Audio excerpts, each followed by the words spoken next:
Alright, what's going on YouTube? Today I've got the top 5 video players available for download in the Android market. Um, so first off, I'll start by saying most of these are free. In fact, all of these versions are free, and then a lot of them have paid versions that give you extra perks. Anyways, today I've got the Real Player, Double Twist Player, M-Video Player, Meridian Player, Mobo Player, and Arc Media Player.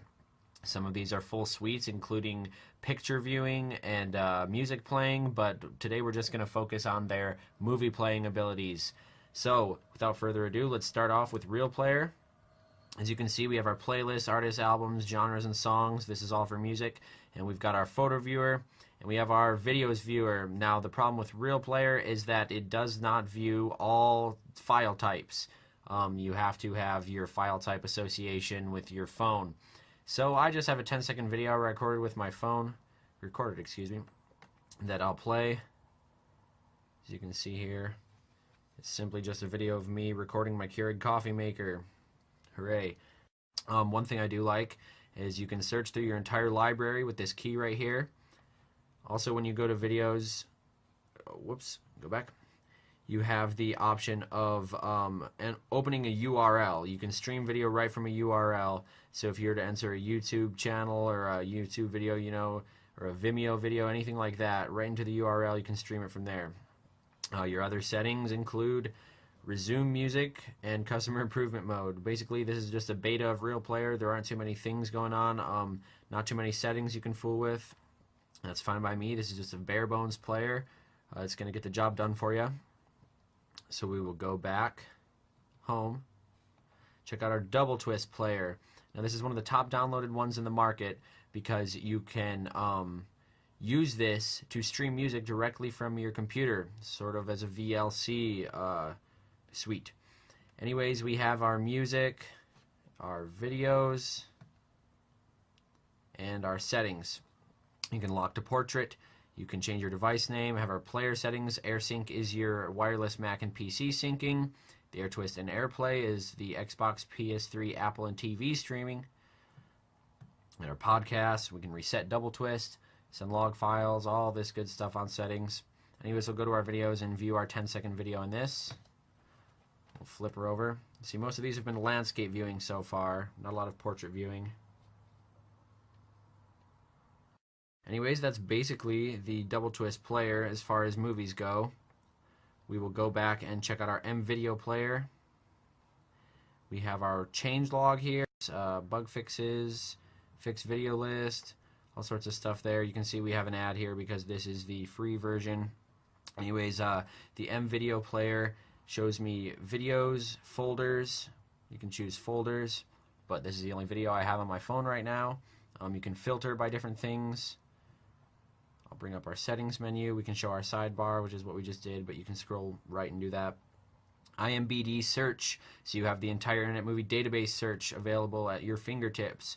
You've got your preferences. This is your changelog. You have more options here, such as subtitle search. So here I have a WMV file, and I have my Keurig file, but as you can see, the WMV file is not supported. So we will just play our Keurig and see how this looks. Automatically to landscape.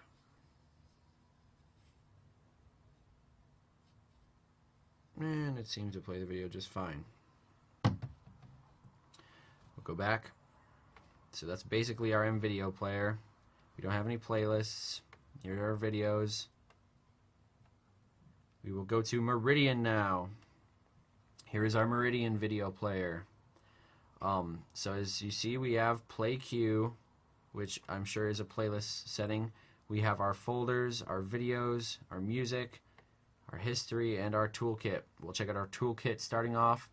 We can clean videos, so this has a library cleaning function. You can go through your libraries and basically sort out any videos that you have duplicates of, things like that. You can do the same thing for genres, SD card rescan, resolve duplicate musics.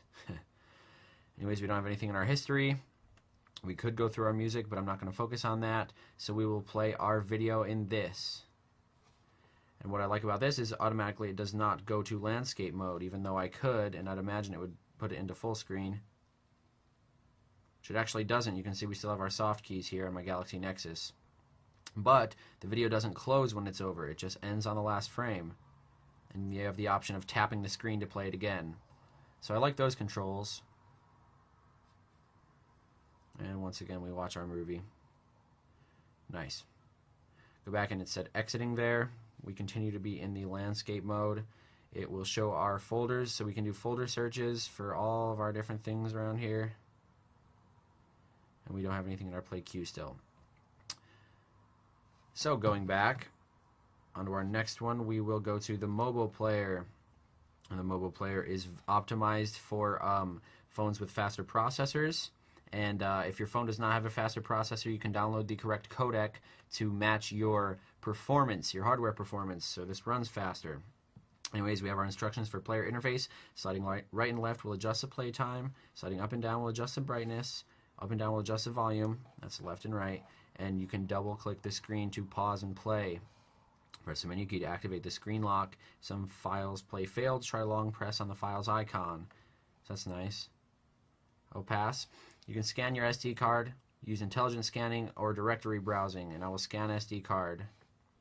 Anyways, I'll try our Windows Media video. So here's our handy recorder.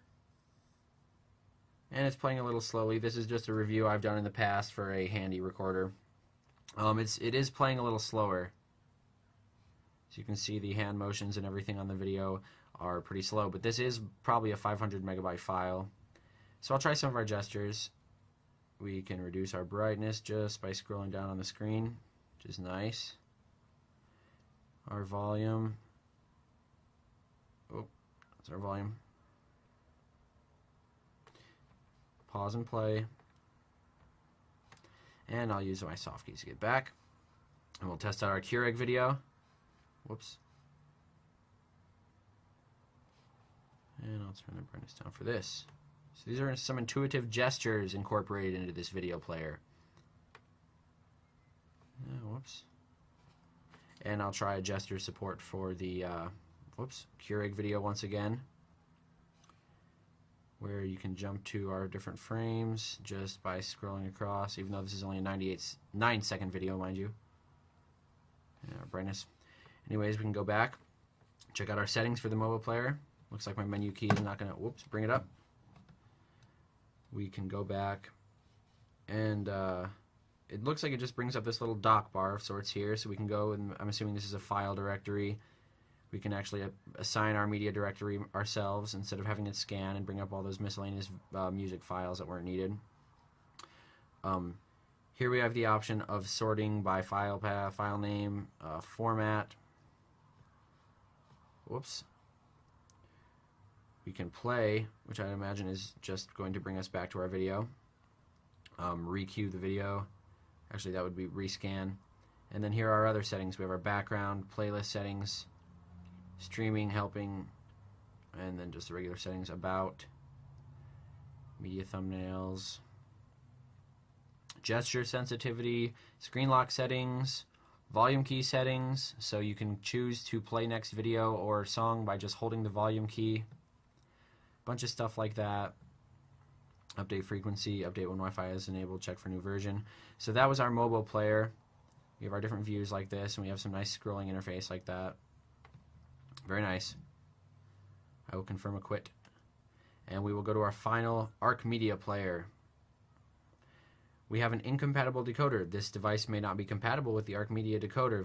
Please visit Google Play and download Arc Media Lite Neon.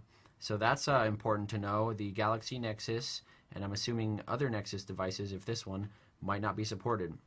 But for the heck of it, I'm just going to try and see if it plays our videos. This isn't the most beautiful interface ever, but it is loading our MP4 of the Keurig. And it looks like it is playing it just fine. It's got our audio and everything. It's not the most beautiful interface. We've kind of got some squished icons right here for the pause, but you can just click replay and it will replay, obviously. Anyways, let's try and see if we have some settings for this app. We can keep our aspect ratio that it was filmed in, streaming preference, file browsing preference, on-screen display, enable subtitles, media restore preference, haptic feedback, continuous playback, auto dim the system bar, and we can choose our path loaded when the SD shortcut button is pressed. So anyways, this is basically our interface for the for our player here. There's not too much to look at. It's not really much of a looker. We have a little bit of a banner ad up here because this is the light version. But anyways, that was a good player. If you need something other than stock, you can check that one out. Out of all our players, we can just go over some basic pros and cons about all of them. The MOBO player had all video formats available to play with different codecs for all hardware. Our M-Video player had no different formats, so that was a con, but it was nice. It had a nice user interface. Our Arc Media had streams from the web, and it could play all formats. Our Real player played videos, music, and pictures, but it was still in beta testing, so it had a lot of not really bugs, but you just had to work with it a little more. Our Double Twist player had PC sync, as well as a full suite media player with videos, pictures, and music. And our Meridian Media player only played MP4 videos, and it did have a nice interface. Well, anyways, guys, thanks for watching. Subscribe to Android Authority for more videos and app reviews, and I hope you guys have a great day.